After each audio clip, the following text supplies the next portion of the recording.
पितामह का अपमान किया उसके लिए, जिसने अपना कवच और कुंडल उन पांडवों को दान में दे दिया। मेरा कवच, मेरा कौशल, मेरी प्रतिभा नहीं, वो केवल एक ढाल थी।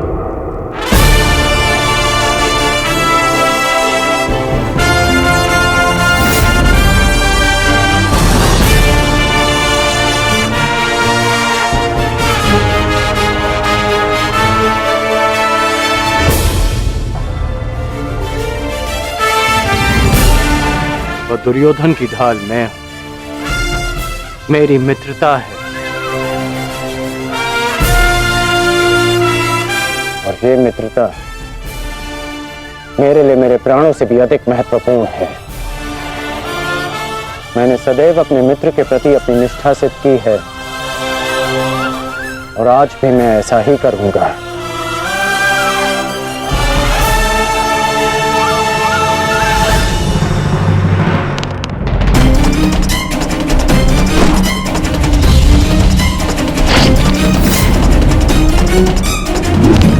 कुरुक्षेत्र में तुम्हारे विरुद्ध खड़ा प्रत्येक योद्धा तुम्हारा शत्रु है पार्थ, जिसका तुम्हें वध करना है। ये धर्म युद्ध उनके विरुद्ध जिन्होंने अधर्म किया।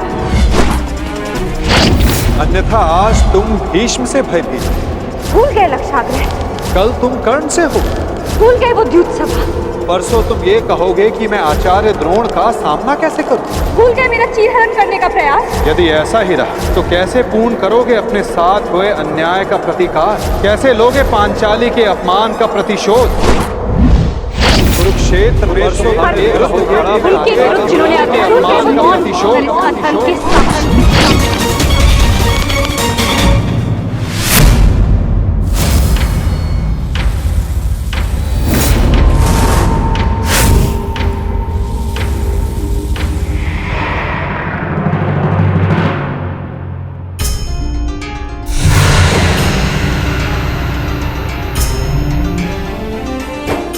पुत्र का धर्म होता है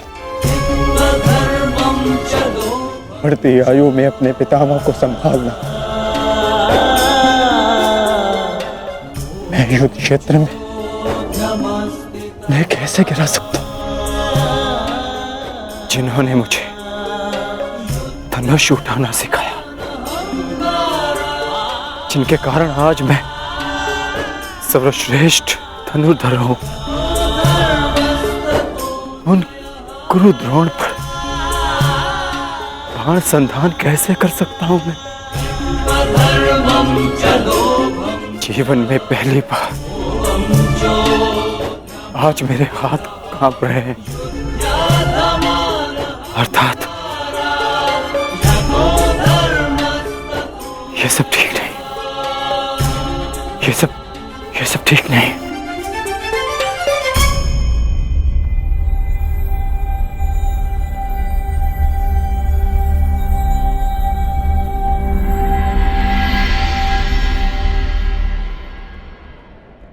क्या हुआ पार्थ?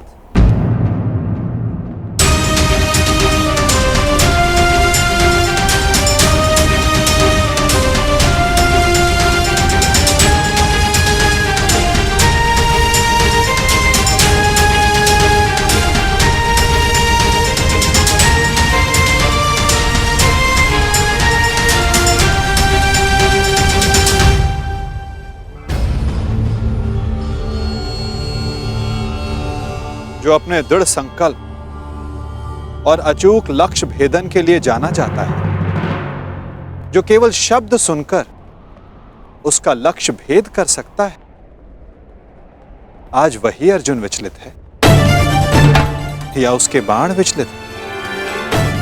पार्थ, कुछ कहना चाहते हो? यदि तुम्हारे मन में कोई संदेह, कोई संकोच है तो उसे अपने सखा से बांट सकते हो। नहीं माधव, ऐसा कुछ नहीं है। आज कुछ अधिक ही थक गया हूं मैं, कदाचित इसीलिए बड़ी विचित्र बात है, जो अर्जुन इतने वर्षों की कठिन तपस्या में नहीं थका, जो 12 साल के वनवास में और 1 साल के अज्ञातवास में नहीं थका, वो आज केवल 1 दिन में थक गया।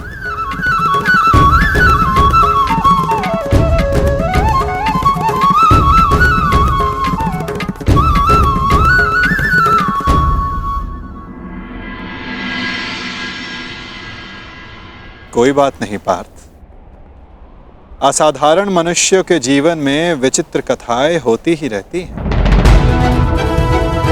आओ शिविर में चलकर सभी वीर मिलकर भोजन करें। कल से युद्ध प्रारंभ होने वाला है पार्थ। किसे ज्ञात किसके साथ दोबारा भोजन करने का अवसर ही ना मिले।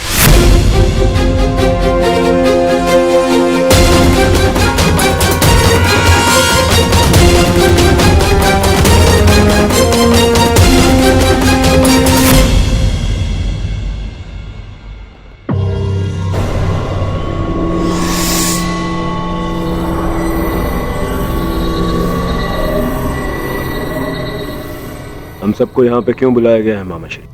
क्या? मुझे तो लगा कि तुमने हम सबको यहाँ एकत्रित होने का आदेश दिया है।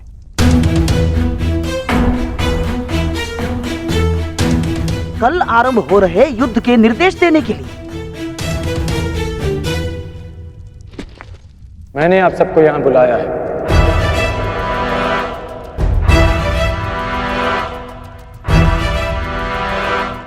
पधारने के लिए धन्यवाद। परंतु तुमने हमें यहाँ क्यों आमंत्रित किया है कर्ण? बताता हूं मित्र, पहले सभा पूर्ण हो जाए।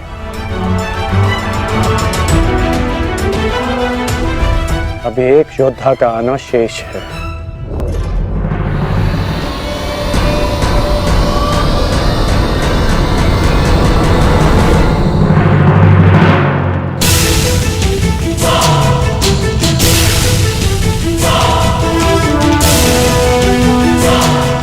इससे पूर्व कि किसी के भी मन में कोई विचार उत्पन्न हो, मैं बता देना चाहता हूं कि मेरे यहाँ आने का कोई उद्देश्य नहीं। मैं यहाँ केवल अंगराज के आग्रह पर उपस्थित हुआ हूं।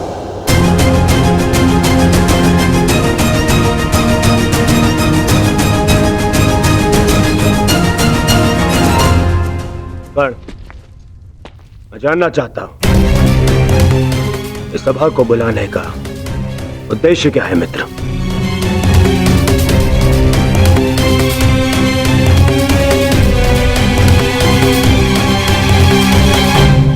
उद्देश्य है युद्ध में विजय।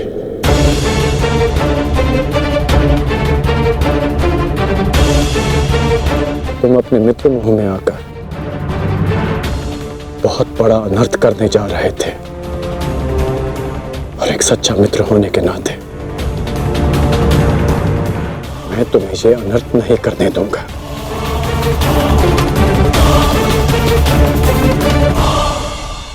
मैं राधेकर्ण आप सबके समक्ष एक प्रस्ताव रखता हूं कि गंगा पुत्र महामहिम भीष्म को फिर से कौरव सेना का सेनापति नियुक्त किया जाए।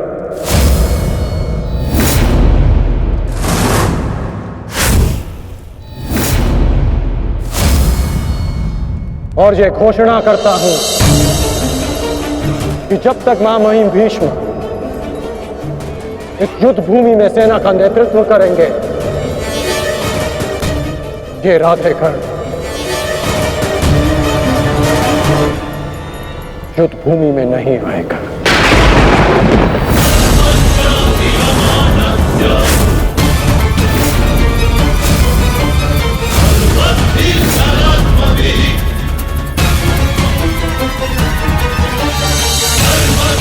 ये तुम क्या कह रहे हो मित्र?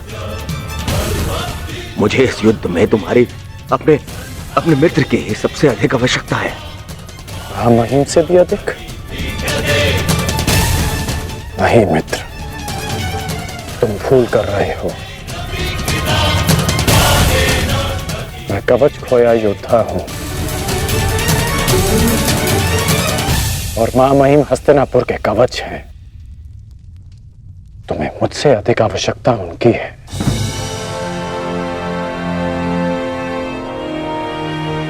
मैं स्वीकार करता हूं कि कौरव सेना का नेतृत्व करने में महामहिम से अधिक सक्षम कोई नहीं।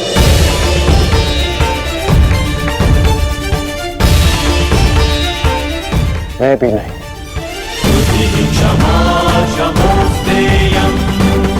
मुझ में योग्यता है,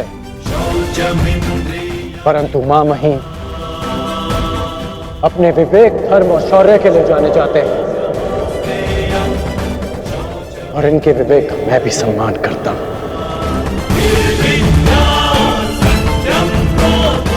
यदि महामहिम मुझे युद्ध से दूर रखना चाहते हैं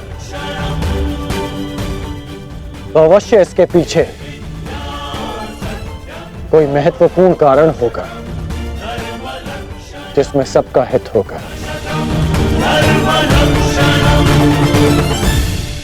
मैं ये सब इसलिए कर रहा हूं क्योंकि मैं तुम्हें हस्तिनापुर के सिंहासन पर देखना चाहता हूं और मेरा लक्ष्य पूर्ण करने के लिए मैं ऐसे 1000 स्वप्न का बलिदान दे सकता हूं।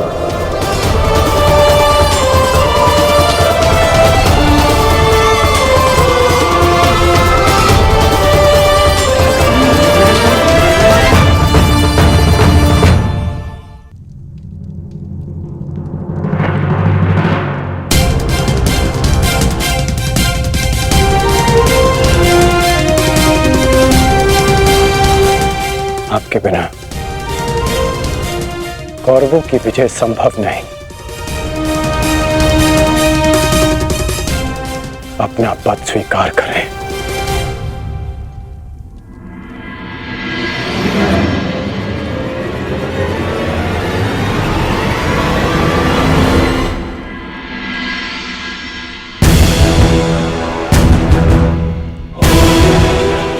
हर हर महादेव, हर हर महादेव, हर हर महादेव।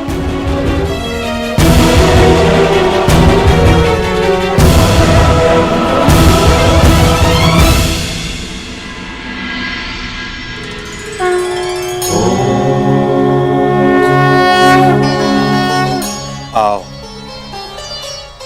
हम साथ मिलकर ये अमृत तुल्य भोजन ग्रहण करें। हमें शक्ति मिले, हमारा तेज एक होके बढ़े।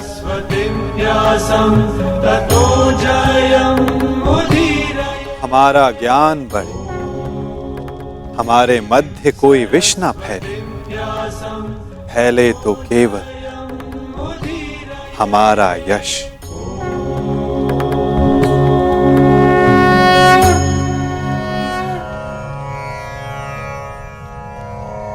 ओम सहना भवतु। ओम सहना भवतु।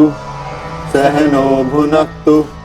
सह वीर्यं करवावहे। सह वीर्यं करवावहे। तेजस्विनाय धीमस्तु। तेजस्विनाय धीमस्तु। मा विद्विषावहि। मा विद्विषावहि। ओम शांति शांति शांति।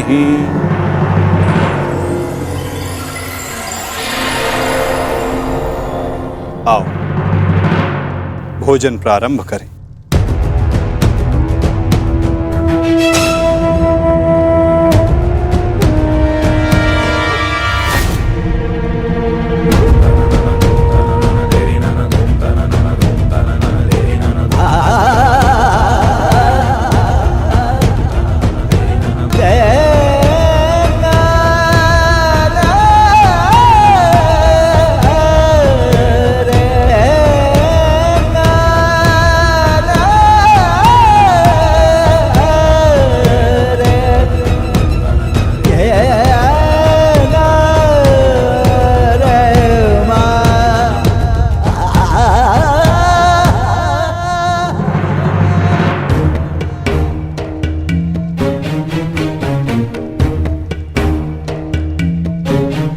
पिताश्री, रात्रि गहरी हो चुकी है, आपको विश्राम कर लेना चाहिए।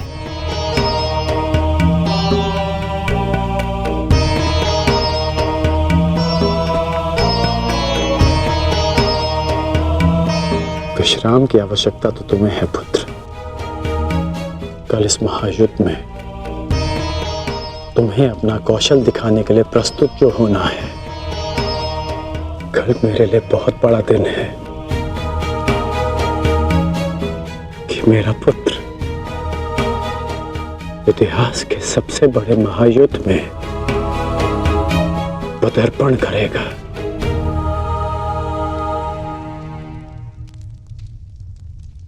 मुझे गर्व है तुम पर।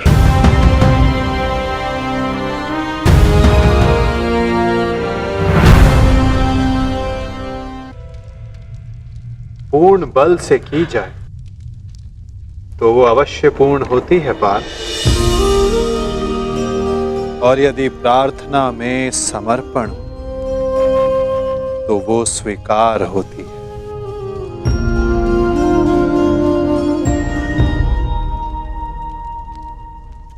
मैं आप सबके समक्ष एक घोषणा करना चाहता हूं।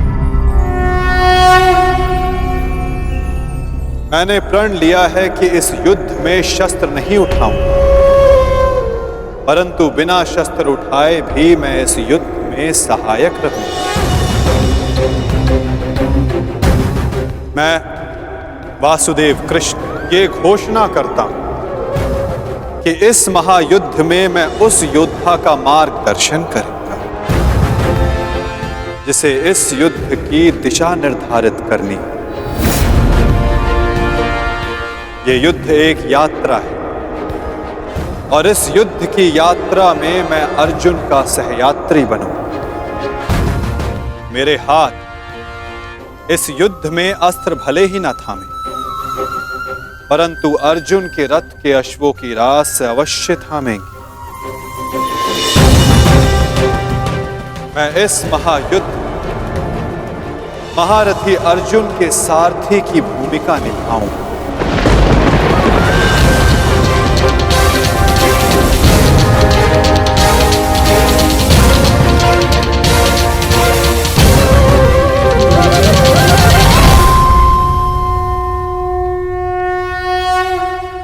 नहीं माधव, मैं रथी बनकर आपको आदेश दूं, यह संभव नहीं। आपका स्थान सबसे ऊंचा है, तो मैं स्वयं आपको नीचे स्थान पर बैठने नहीं दे सकता। कौन ऊंचे स्थान पर बैठा है और कौन नीचे स्थान पर, ये तो देखने वाले के दृष्टिकोण पर निर्भर करता है। तुमने कहा कि मैं सबसे योग्य हूं, और जो सबसे योग्य होता है उसका धर्म होता है कि वो अपने से छोटों का मार्गदर्शन करे, और मैं इस युद्ध में यही करूंगा। मैं इस युद्ध में तुम्हारा सारथी इसलिए बनूंगा यदि तुम अपने लक्ष्य के मार्ग से भटक जाओ तो पुनः तुम्हें तुम्हारे लक्ष्य के मार्ग पर ला सकूं। पार्थ, मुझ पर विश्वास है ना? निष्ठा है माधव।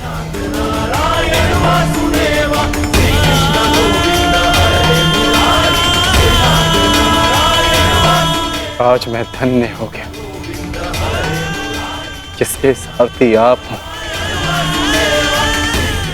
वो मार्ग कभी भटक ही नहीं सकता।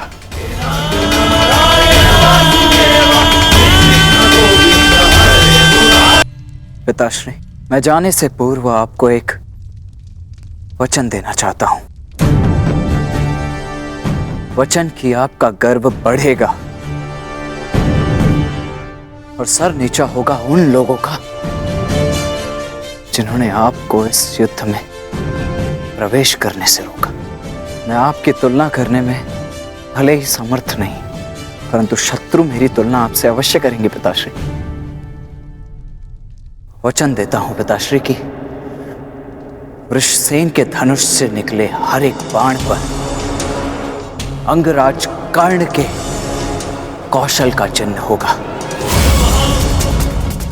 मेरे हर एक प्रहार पर आपके परिवर्तन की छाप होगी पिताश्री।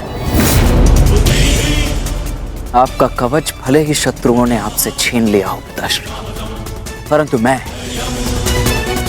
शत्रुओं के एक एक वार पर ढाल बनकर युवराज दुर्योधन और अपने पक्ष की रक्षा करूंगा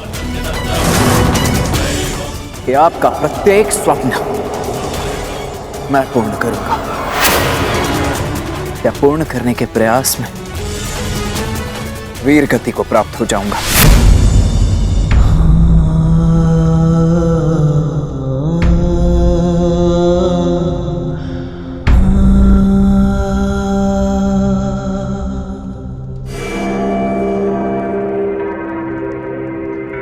द्रोण शिष्य अर्जुन, द्रोण शिष्य अर्जुन के मन में मैं ये प्रश्न उत्पन्न कर दूंगा पिताश्री की, यदि अंगराज कर्ण का अंश उन पर इतना भारी पड़ रहा है तो तब क्या होगा जब स्वयं अंगराज कर्ण से उनका सामना होगा।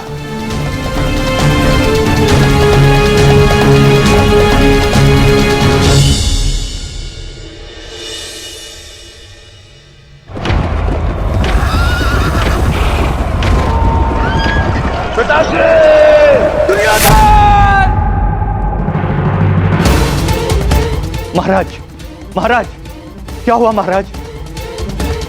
आप ठीक तो है ना? क्या आपने कोई दुस्वप्न देखा है? हाँ, क्योंकि कदाचित दुस्वप्न देखना मेरा प्रारब्ध हो गया है। परंतु संजय, तुम इस समय यहां कैसे? महाराज, महर्षि वेदव्यास जी पधारे हुए हैं आपसे मिलने के लिए, वही समाचार लेकर आया था। किंतु ऐसी स्थिति में मिलना क्या उचित होगा महाराज? महर्षि,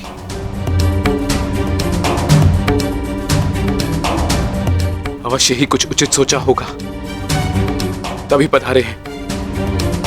उन्हें सादर अंदर ले आओ संजय। जैसी आज्ञा महाराज।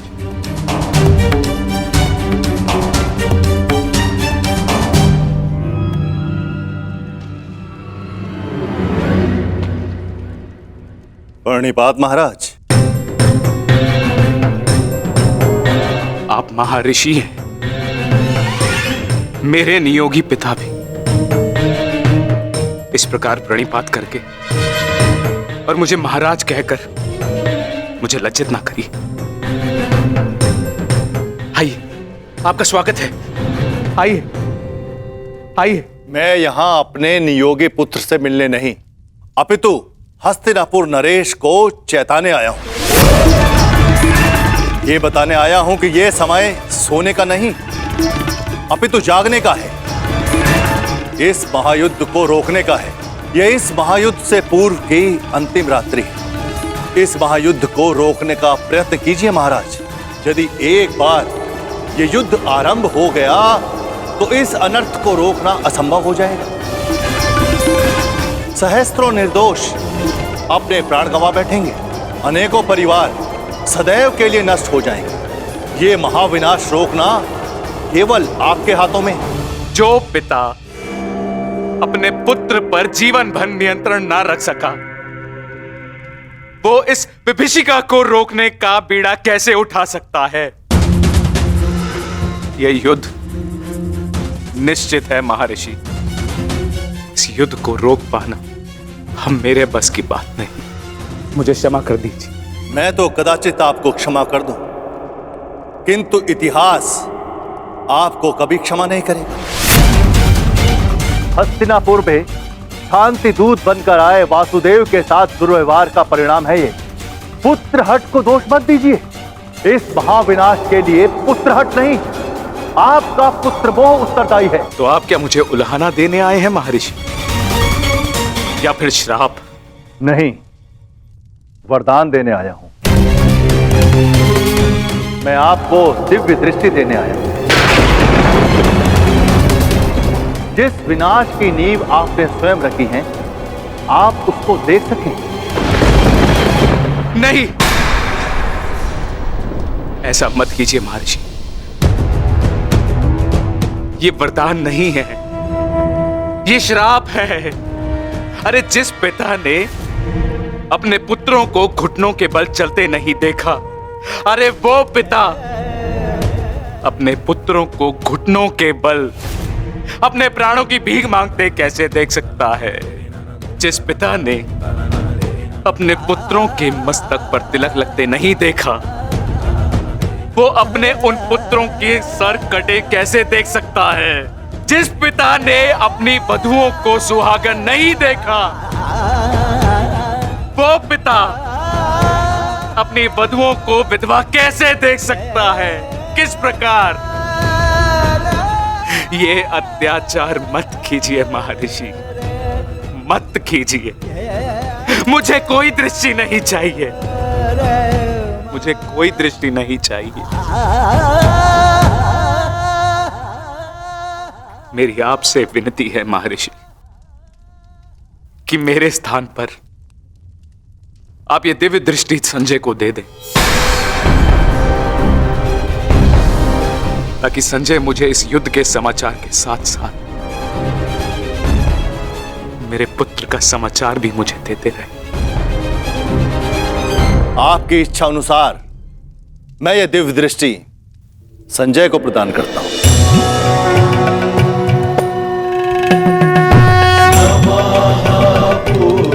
पुराणकाराय व्यासाय जयकारिणे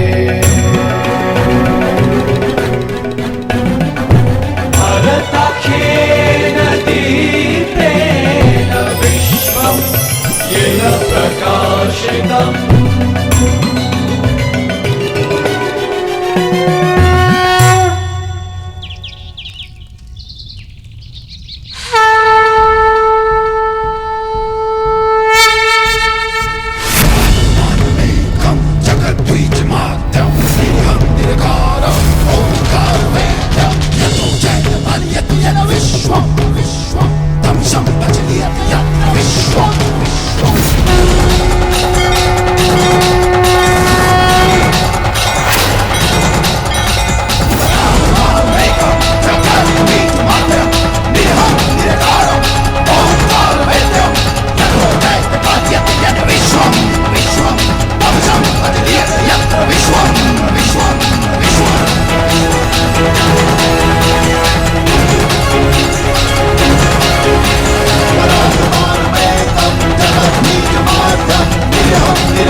अपना सर्वश्रेष्ठ प्रदर्शन करना पुत्रों।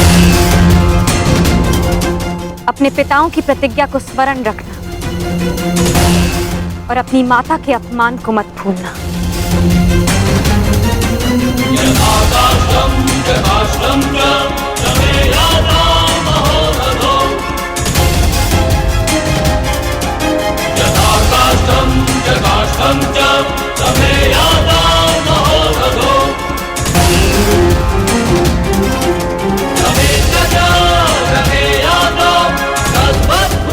विजय हमारी होगी। हर हर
स्मरण रहे पुत्र,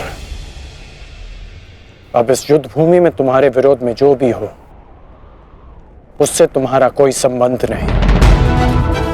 तुम्हारा संबंध केवल तुम्हारे कर्तव्य और तुम्हारे लक्ष्य से है। यदि मेरे स्थान पर आप होते तो क्या आपके लिए ये स्वीकार कर लेना इतना ही सरल होता पिताश्री? सत्य कहूं तो सरल नहीं होता, विशेषकर तब जब मुझे ज्ञात हो गया है कि पांडवों से मेरा रक्त संबंध है। किंतु पुत्र, मैंने सदैव एक बात को माना है कि आपको आपके वचन पर अडिग रहना चाहिए। तुमने युद्ध चुना है, परंतु युद्ध क्या परिणाम चुनेगा ये उसका अधिकार है। तुम्हारा अधिकार केवल अपने कर्म और अपने कर्तव्य पर है। इस युद्ध में अपना सर्वश्रेष्ठ प्रयास करना।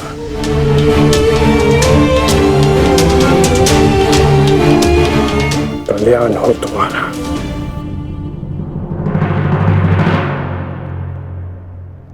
हर हर महादेव! हर हर महादेव! हर हर महादेव!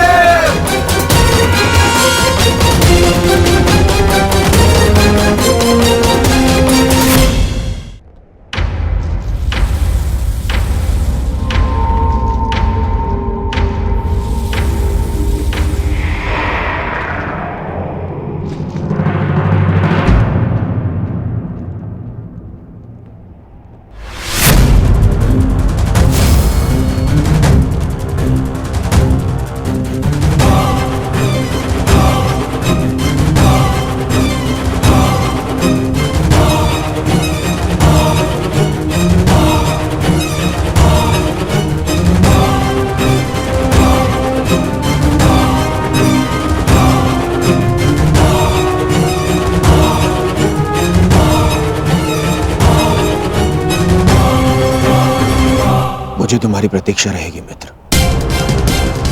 और मुझसे भी अधिक इस भूमि को तुम्हारी प्रतीक्षा रहेगी कि कब अंगराज जैसा वीर अपने चरण रखकर इसे महान बनाए।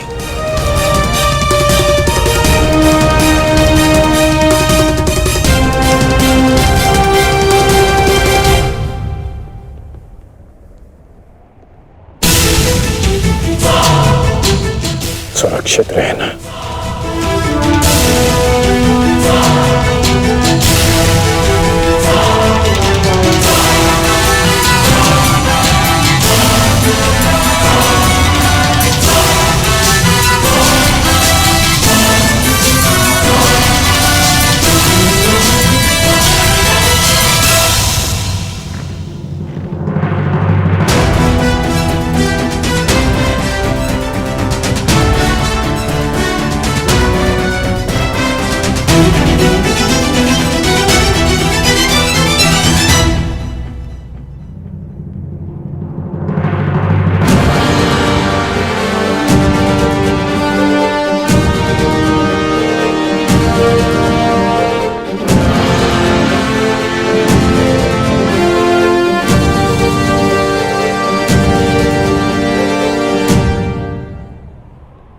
प्रणिपात माता।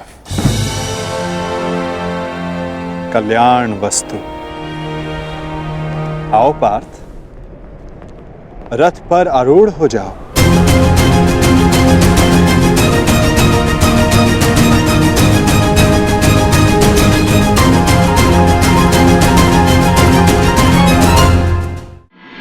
मैं कुंती पुत्र अर्जुन, पवन पुत्र। किस संशय में हो धनंजय? विचरण करने का समय जा चुका है, अब केवल पुरुषार्थ करने का समय है। मुझे ज्ञात है माता, परंतु किंतु परंतु मोल भाव ये लक्षण व्यापारियों के होते हैं पार्थ। धर्म युद्ध के योद्धाओं के लिए ये शब्द निरर्थक हैं। पाप नाशनी गंगा बहती जाती है किंतु परंतु नहीं करती। अंधकार नाशक सूर्य किंतु परंतु नहीं करता। और अधर्म का नाश करने को सज्ज अर्जुन की तुनीर में भी इन संदेहों का कोई स्थान नहीं। तुम्हारा सारथी युद्ध में तुम्हारा मार्गदर्शन करने को सज्ज है पार्थ। आओ, अपना स्थान ग्रहण करो।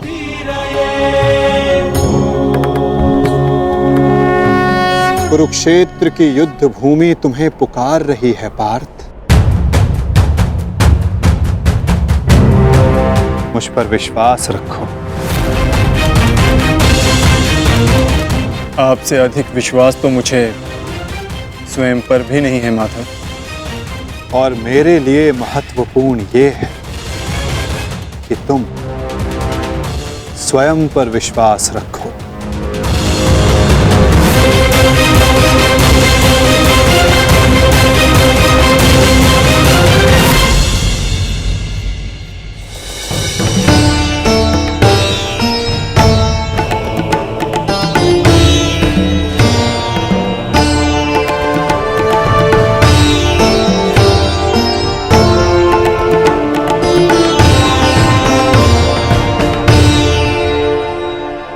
कुछ भूल तो नहीं रहे हो पार्थ? क्या माधव? भ्राता भीम को वीर हनुमान ने इस युद्ध में आप सबकी सहायता करने का वचन दिया था।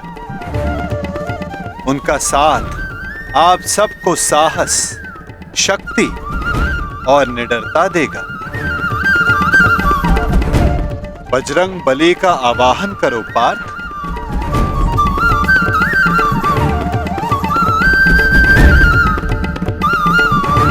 मैं कुंती पुत्र अर्जुन, पवन पुत्र, ज्येष्ठ भ्राताश्री महाबली हनुमान का आवाहन करता हूँ।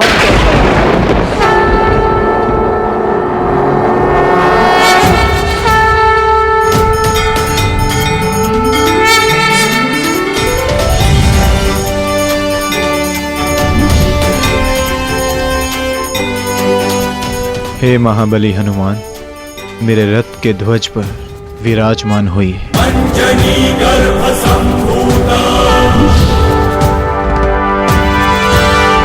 कपिंद्र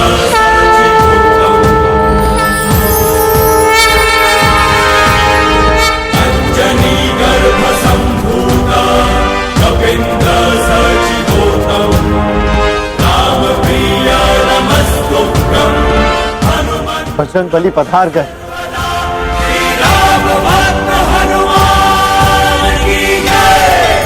महाबली हनुमान की जय। बजरंग बली हनुमान की जय।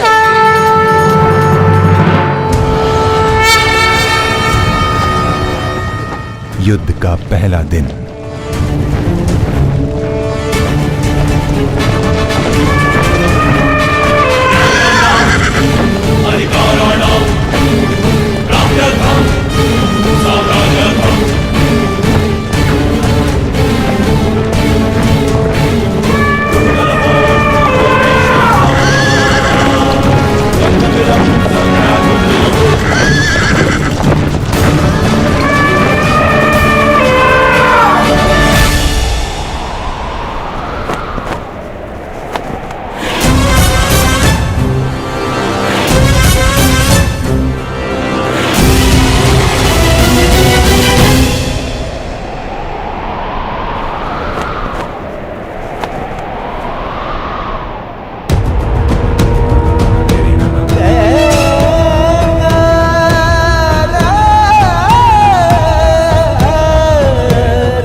युद्ध का पहला दिन।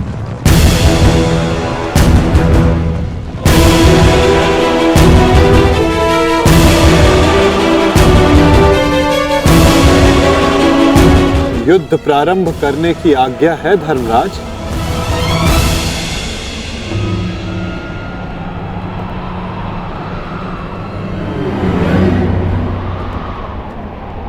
नहीं माधव, अभी नहीं।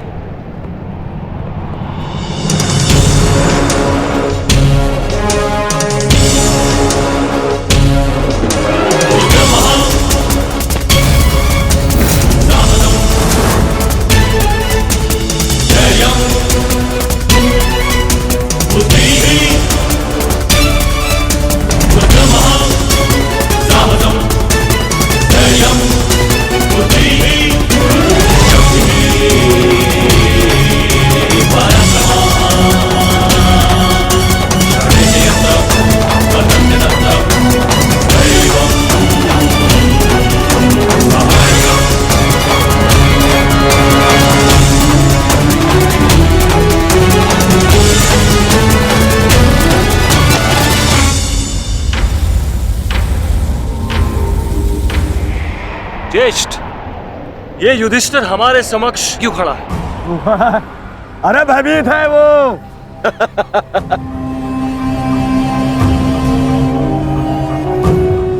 हमारी सेना को देख के कदाचित भयभीत हो गया है ये युधिष्ठिर। इसे सत्य का ज्ञात हो गया है। इस युद्ध में इसे विजय नहीं मिल पाएगी। समझ रहे? वो छलिया जिस युद्ध के लिए हमें भयभीत कर रहा था, वो युद्ध प्रारंभ होने से पहले ही समाप्त होने जा रही है।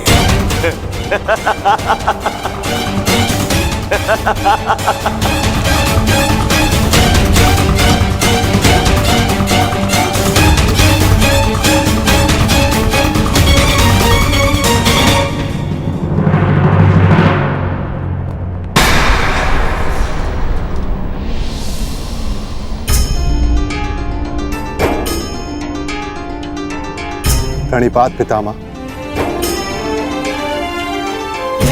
प्रणिपात आचार्य द्रोण।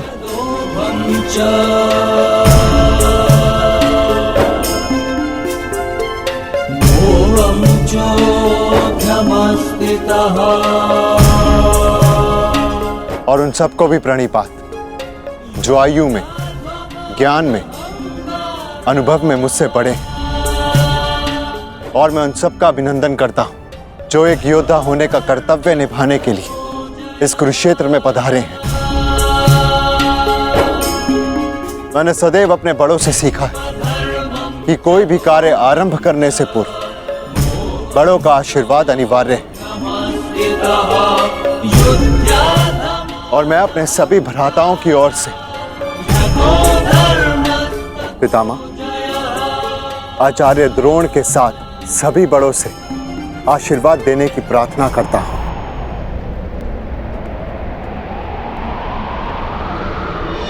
आयुष्मान भव।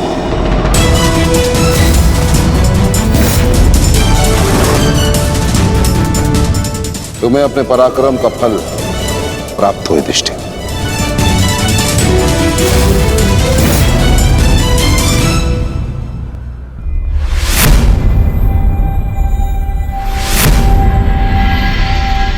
एक और पितामह है जिन्होंने मुझे जीवन का मूल्य समझाया, और दूसरी ओर गुरुद्रोण जिनके दी हुई शिक्षा ने अर्जुन से धनंजय बनाया।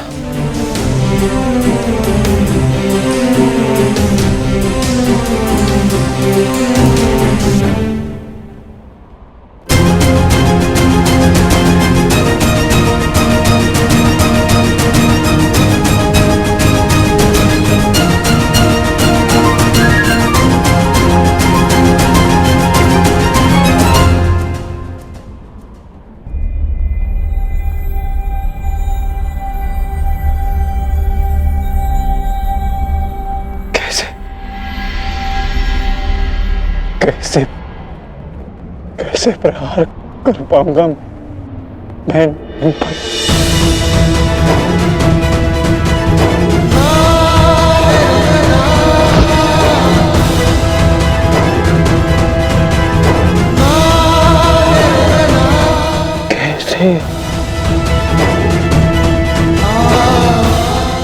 कैसे प्रहार कर पाऊंगा इन पर?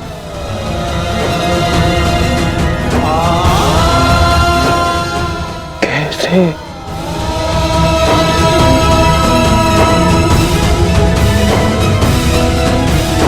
क्या हुआ पार्थ?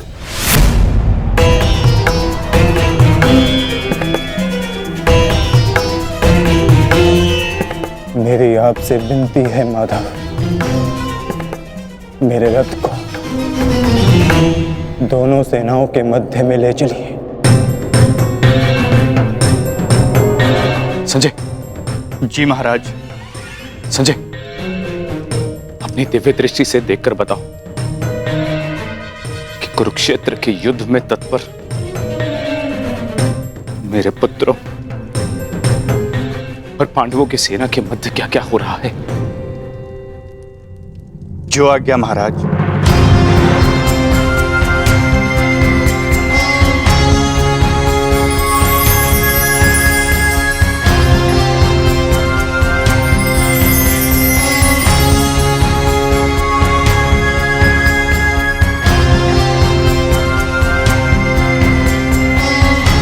गांडीवधारी राजकुमार अर्जुन के सारथी बने वासुदेव श्री कृष्ण से राजकुमार अर्जुन रथ को दोनों सेनाओं के मध्य में ले जाने की आग्रह कर रहे हैं महाराज। परंतु क्यों पार्थ? ये समय तो दूसरे पक्ष की सेना को तहस नहस कर देने का है, फिर क्यों तुम रथ को दोनों सेनाओं के मध्य में ले जाने की विनती कर रहे हो? युद्ध से पूर्व मैं दोनों सेनाओं का निरीक्षण करना चाहता हूं। क्या तुम वही अर्जुन हो पार्थ, जिसे लक्ष्य संधान के समय पेड़ से बंधी चिड़िया की आंख के अतिरिक्त और कुछ नहीं दिखाई देता था, और आज वही अर्जुन पूरी रणभूमि का निरीक्षण करना चाहता है? बड़ी विचित्र बात है। हाँ माधव,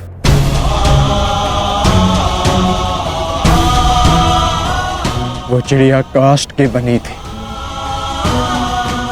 परंतु जिनसे मैं युद्ध करने वाला हूं वो रक्त, अस्थि और मांस से बने मनुष्य हैं।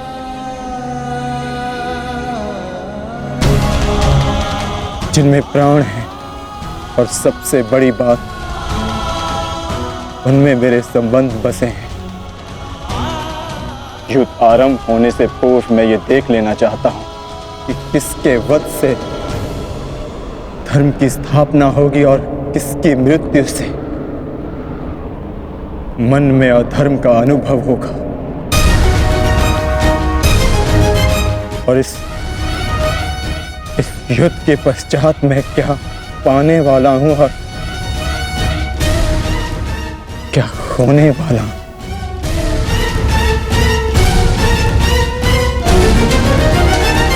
तुम एक योद्धा हो अर्जुन, और तुम यहां अधर्म का बलिदान लेने आए हो, या स्वयं को धर्म पर बलिदान देने के लिए? और एक बलिदानी क्या पाएगा क्या खोएगा, उसकी गणना नहीं करता। बात मेरे बलिदान की नहीं है माधव।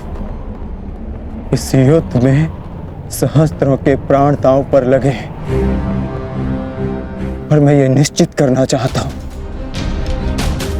कि कुरुक्षेत्र में मैं अधर्म का नाश करने जा रहा हूं या फिर धर्म की हानि भी करने जा रहा हूं। नाश और निर्माण की शक्ति केवल विधाता के पास होती है पार्थ। मनुष्य विनाश या विध्वंस नहीं करता। मनुष्य तो केवल ईश्वर का निमित्त मात्र होता है। निमित्त होकर यदि वो विनाश और विध्वंस का उत्तरदायित्व स्वयं पर ले, तो उससे केवल अहंकार का जन्म होता है पार्थ, जो ये मानता है कि वो कुछ नहीं कर रहा। उसी के हाथों महान कार्य संपन्न होते हैं।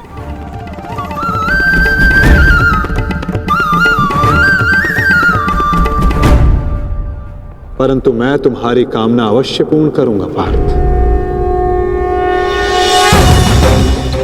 क्योंकि बलिदान भी एक प्रकार का दान होता है, और जिस दान को देने से पूर्व हाथ कांपे वो दान फलदायी नहीं होता।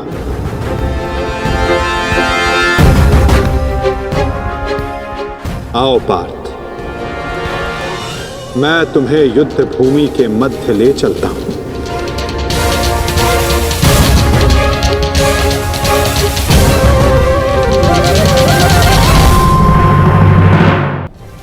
आओ पार्थ, मैं तुम्हें युद्ध भूमि के मध्य ले चलता हूं।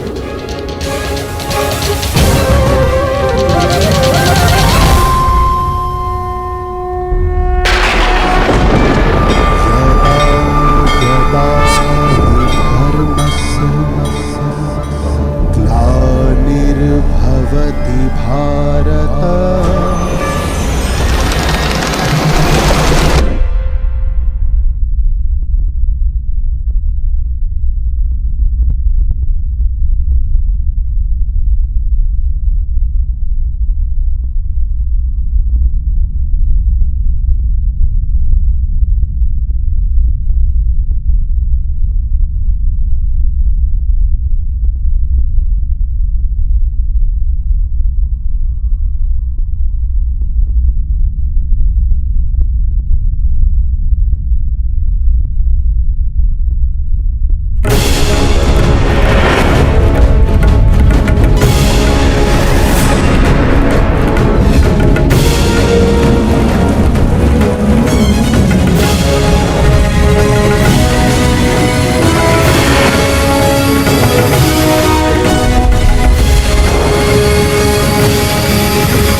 यदा यदा हि धर्मस्य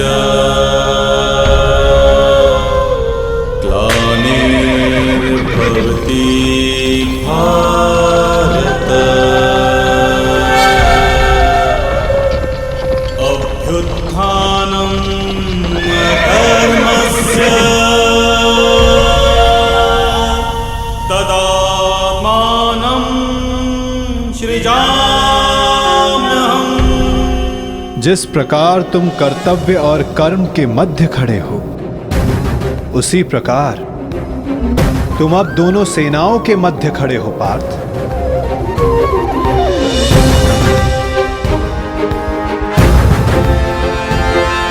करो, क्या निरीक्षण करना चाहते हो?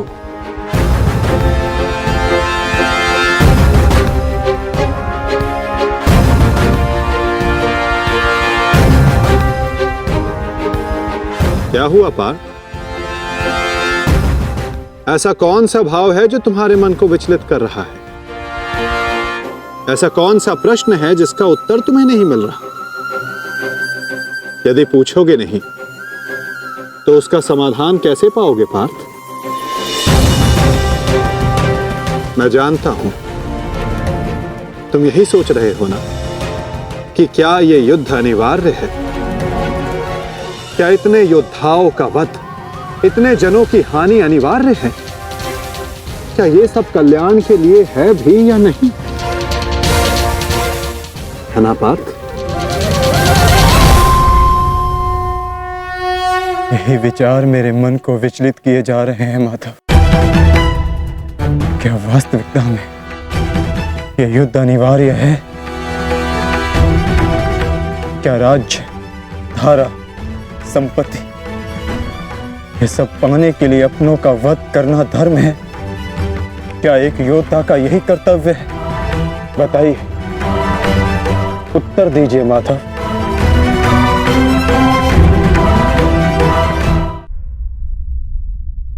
उत्तर तुम्हें अवश्य मिलेगा पार्थ कि इस युद्ध में धर्म की ओर कौन है और अधर्म की ओर कौन। मैं तुम्हें अवश्य दिखाऊंगा।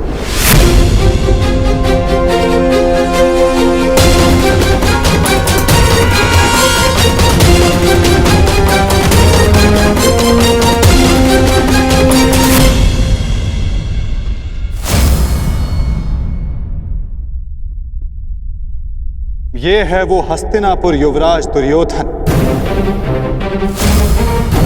जिसे रक्त रंजित करने की कल्पना मात्र से तुम्हारा मन डोल रहा है पार्थ।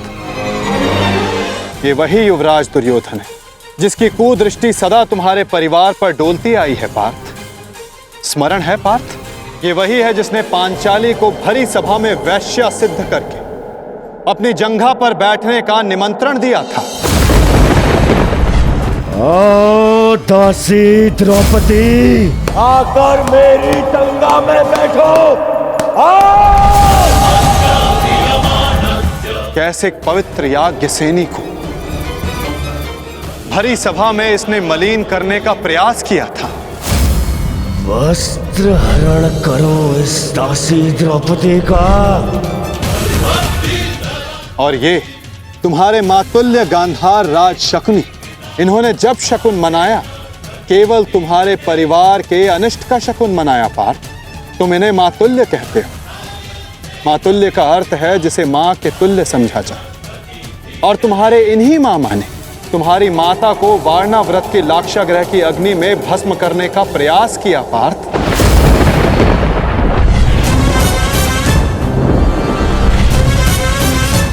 और वो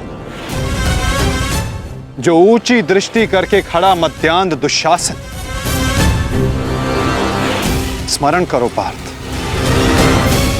कैसे वो द्रौपदी को उसके केशों से खींचकर भरी सभा में लाया था।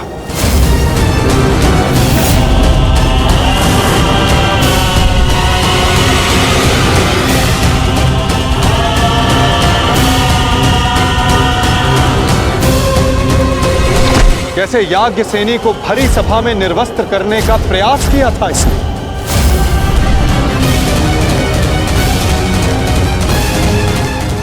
क्या तुम ये सब भूल रहे हो पार्थ? ये है महामहिम भीष्म, द्रोणाचार्य, अश्वत्थामा। जब ये अधर्म हो रहा था तो ये सब मौन रहे। ये वो अत्याचार, वो अधर्म मौन रहकर देखते रहे।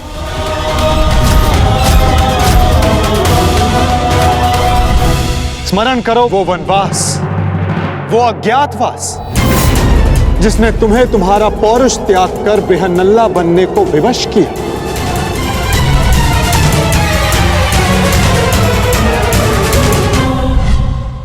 स्मरण करो उन प्रतिज्ञाओं को जो तुम पांचों ने वनवास जाते समय ली थी।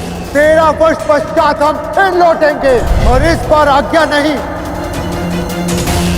हम अपना अधिकार लेंगे।